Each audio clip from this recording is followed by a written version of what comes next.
ప్రారంభిస్తున్నారని జిల్లా మెప్పా పీడీ రవీంద్ర తెలిపారు. వ్యాపారాలు చేస్తున్న పొదుపు మహిళలకు ఎలాంటి సహాయం కావాలన్నా మెప్మా అధికారులు అందుబాటులో ఉంటారని ఆయన చెప్పారు.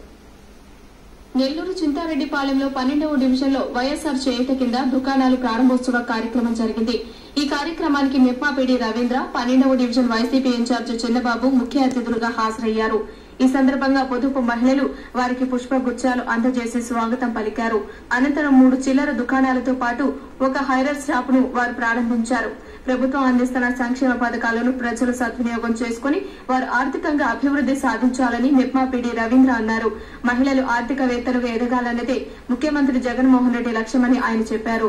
ఈ కార్యక్రమంలో నాయకులు ఏసయ్య, మెప్మా అధికారులు సుధాకర్, భారతి తదితరులు పాల్గొన్నారు. 45 సంవత్సరాల నుంచి 60 సంవత్సరాల మధ్యలో ఉన్నటువంటి మహిళలందరికీ కూడా 18,750 రూపాయలు రోజు అంటే పర్ ఇయర్ కి పడుతుంది.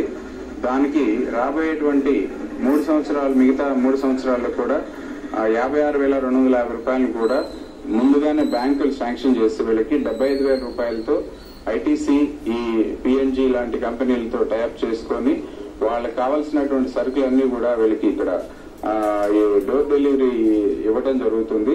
దీన్ని ఉపయోగించుకొని ఈ లబ్ధిదారులు ఎవరైతే ఉన్నారో వారందరూ కూడా ఈ పథకం ద్వారా ఉపయోగం చేసుకొని వాళ్ళ యొక్క జీవన విధానాన్ని మార్చుకోవాలి, ఆర్థిక అభివృద్ధిని పురోభివృద్ధిగా పెంపొందించుకోవడానికి కోసం ఈ కార్యక్రమం చాలా బాగా ఉపయోగపడుతుంది.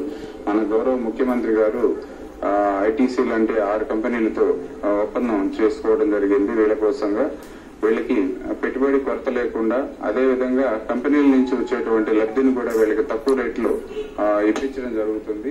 పీడీ గారు చింతారెడ్డిపాలెంకి వచ్చి అనేక షాపులు ఉన్నాయి, వాటిని ప్రారంభం చేసి చేయుత లబ్ధిదారులకు అనేక రకాలైన ఉపయోగాలు, వాటికి కంపెనీల యొక్క జగన్మోహన్ రెడ్డి గారు చెప్పినట్టు Amul company, Reliance company, sir చెప్పిన కంపెనీ ఇవన్నీ ఉన్నాయి.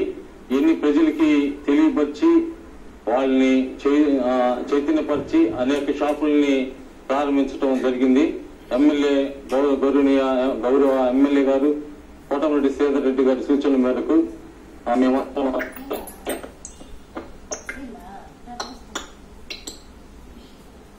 ఇప్పుడు స్వల్ప విరామం.